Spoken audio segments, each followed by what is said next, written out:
Desde lo más profundo de la historia, nos llegan rumores de un modo de pensar, de ver la naturaleza, de describir la realidad.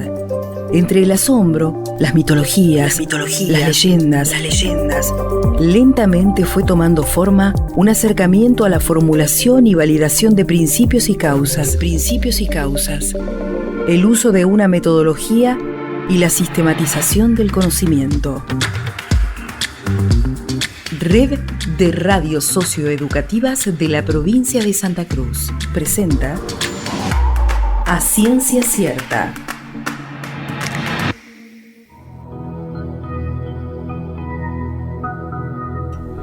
Hola, ¿cómo les va a todos? Hoy vamos a hablar de las grandes masas de aguas saladas, es decir, de los océanos y de los mares.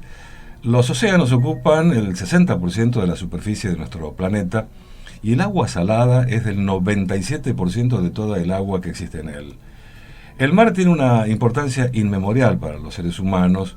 Es una masa más allá de la cual las primeras civilizaciones imaginaron el límite del mundo.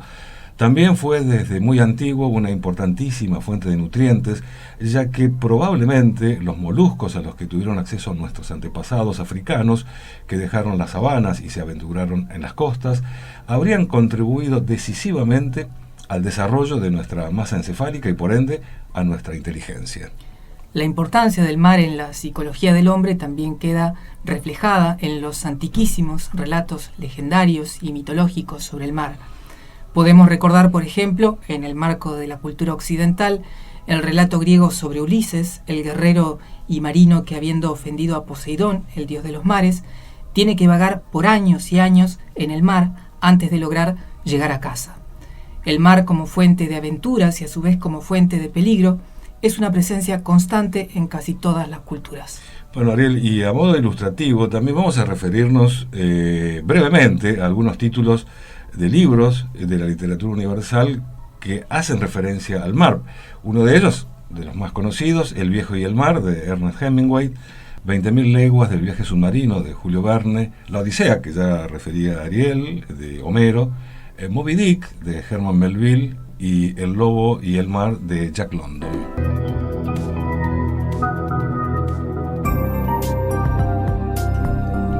Y si tenemos en cuenta esa importancia inmemorial del mar, de la que hablábamos recién, sorprende que hayamos tardado tanto en empezar a generar conocimiento científico sobre el mar. Hasta bien entrado el siglo XIX, casi todo lo que se sabía sobre los océanos se fundaba en lo que el mar arrojaba en las costas o lo que aparecía en las redes de los pescadores. Y casi todo lo que estaba escrito sobre el mar se basaba en anécdotas y en conjeturas sin base científica. De hecho, no quedó relativamente esclarecido el origen del mar hasta hace poco tiempo. Existen diversas teorías acerca del origen de los océanos. Por ejemplo, a principios del siglo XX, se pensaba que los planetas procedían de la materia que se había separado durante la formación del Sol. Por lo tanto, se creía que nuestro planeta había sido una bola rocosa, incandescente, que se había ido enfriando de a poco hasta que el vapor que contenía su atmósfera primitiva se enfrió, se condensó y se precipitó en forma de lluvia, formando de esta manera los ríos, los lagos y finalmente los mares y los océanos. También se consideró en el siglo XIX que originalmente toda la superficie del planeta había estado cubierta por el mar y que la tierra firme había hecho su aparición al ir retirándose las aguas. Así se explicaba, por ejemplo, el que se encontraran lejos del mar e incluso en zonas elevadas y montañosas fósiles que tenían un claro origen marino. Sin embargo, actualmente los geólogos están de acuerdo en que los planetas no se formaron de fragmentos del Sol. Este tema, Ariel, lo hemos abordado en otros programas de A Ciencia Cierta, sino que se formaron al mismo tiempo que el Sol al concentrarse y colisionar partículas que había dispersas por el espacio. La fuerza de la gravedad comprimió esta materia formando rocas.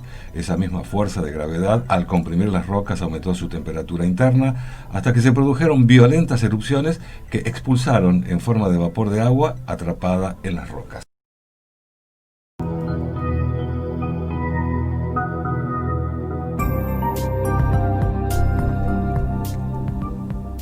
Continuamos hablando sobre el origen de los océanos.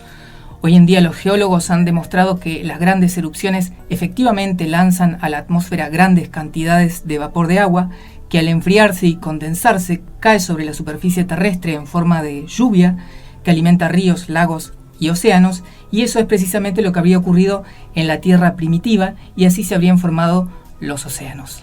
Y ahora vamos a hablar de la investigación científica de los océanos, o sea, la exploración oceanográfica, con el solo fin de obtener conocimientos.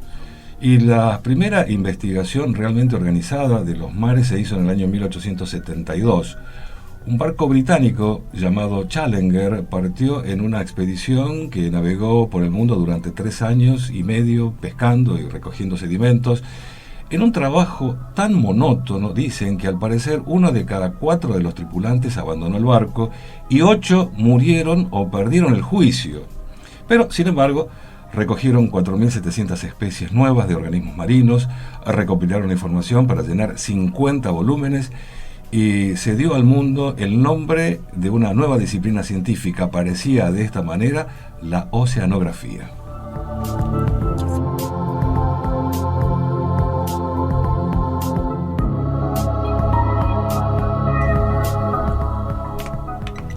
Pero una de las cosas que mayor misterio e intriga producía eran las profundidades de los océanos, en gran medida porque alcanzarlas era todo un desafío.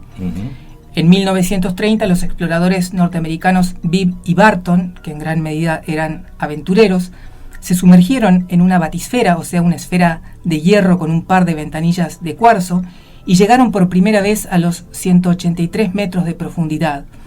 En 1948 Barton llegó a los 1.370 metros de profundidad, pero el récord definitivo lo tienen el suizo Jacques Piccard y el norteamericano Dan Walsh, que en 1958 descendieron hasta los 10.918 metros de profundidad.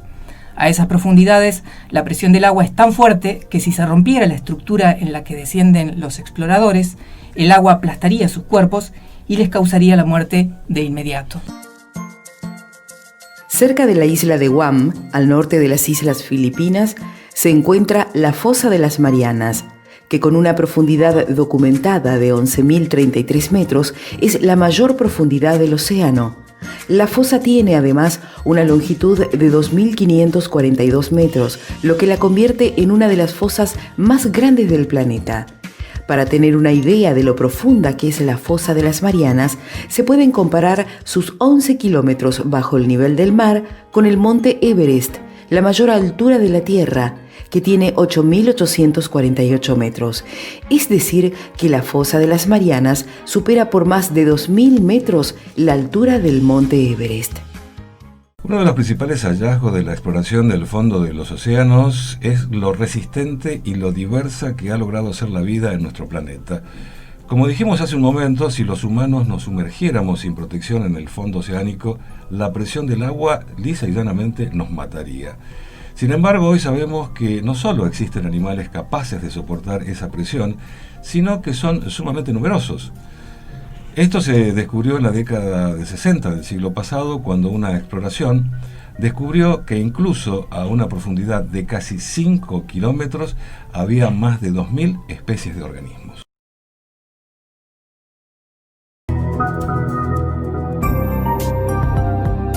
Estábamos hablando de la vida en el fondo oceánico. Con respecto a este tema podemos mencionar que en 1977 un submarino de investigación científica llamado Alvin, que tuvo una enorme importancia en este tipo de investigación, descubrió cerca de las Islas Galápagos numerosas colonias de animales que vivían en torno a unas chimeneas que existen en varias zonas del fondo oceánico.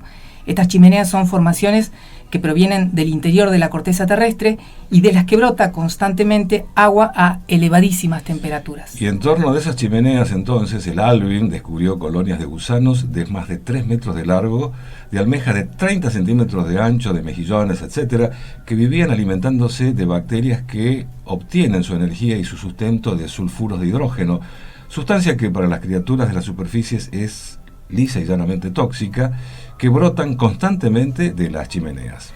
Se trata de un sistema vivo, independiente del oxígeno y de la luz solar, que no se basa en la fotosíntesis, ese proceso por el cual las plantas obtienen energía del sol, sino en la quimiosíntesis, ya que la energía se obtiene de una fuente química, precisamente las chimeneas de las que hablábamos recién.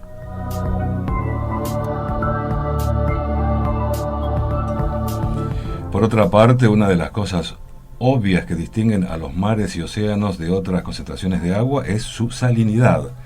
La salinidad del agua de mar se debería a su concentración de sales disueltas procedentes de las erupciones volcánicas, tanto submarinas como continentales, y también a los ríos que al recorrer por la superficie de los continentes disuelven minerales que encuentran a su paso y los arrojan a los mares al desembocar en ellos. Durante un tiempo los científicos especularon que dado este flujo constante de sales hacia el mar, los océanos se estarían volviendo cada vez más salados. Sin embargo, hoy se sabe que la cosa no es así. Gracias al submarino Alvin, que mencionamos hace un rato, los geofísicos descubrieron que aquellas chimeneas submarinas de las que brota agua a elevadas temperaturas, a las que también ya nos referimos, desalinizan el agua del mar. ¿Cómo ocurre esto? Bueno, lo que ocurre es que la corteza terrestre absorbe el agua salada que vuelve a salir por esas chimeneas submarinas, pero ya con menos salinidad. Esas chimeneas producen un efecto de filtrado del agua que contribuye a que la salinidad de los océanos se mantenga constante. Llegará una época en la que nuestros descendientes se asombrarán de que ignorábamos cosas que para ellos son tan claras. Muchos son los descubrimientos reservados para las épocas futuras, cuando se haya borrado el recuerdo de nosotros. Nuestro universo sería una cosa muy limitada si no ofreciera a cada época algo que investigar. La naturaleza no revela sus misterios de una vez para siempre. Séneca, Cuestiones Naturales, libro 7, siglo I.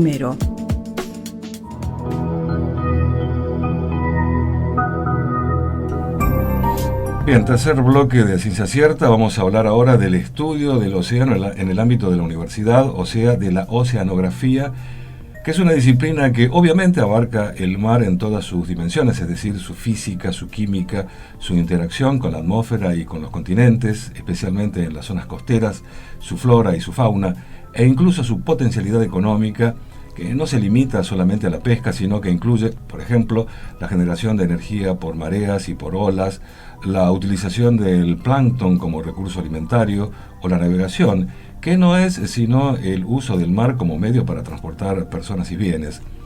La oceanografía vincula todos los saberes de diferentes áreas científicas para desarrollar un conocimiento general del mar. En Argentina se puede estudiar oceanografía en la Universidad de Buenos Aires, la UBA, donde se puede obtener el título de licenciado en Ciencias Oceanográficas. También se puede estudiar la licenciatura en Oceanografía en la Universidad Nacional del Sur, en Bahía Blanca, en la provincia de Buenos Aires. Otra de las carreras relativas al mar que se puede estudiar en nuestro país es la licenciatura en Biología Marina, que se estudia en la Universidad Nacional del Comahue, en la provincia de Río Negro, en la sede de la ciudad de San Antonio. La carrera de Biología Marina tiene dos orientaciones por las que puede optar el estudiante. Una es Gestión de Pesquerías y Acuicultura Marina y la otra Manejo y Conservación de Ecosistemas Marinos. Lo que sigue es un buen dato para aquellos que les interese el tema. La información que provee la Universidad del Comahue explica que el egresado de la licenciatura en Biología Marina tiene formación como investigador científico y como profesional en el manejo de los recursos pesqueros y de los ecosistemas marinos, y está capacitado para trabajar en la planificación y el aprovechamiento de los recursos pesqueros de nuestra plataforma continental marítima. Por lo tanto, los profesionales están preparados para desempeñarse en el campo de la investigación, de la docencia y el de la industria. En este sentido, la principal fuente de empleo la representa el Estado argentino a través de institutos oficiales como universidades, comisiones de investigación científica, ministerios, secretarías o museos. Y en el ámbito privado, los biólogos marinos pueden desempeñarse en las industrias que obviamente aprovechan los recursos del mar.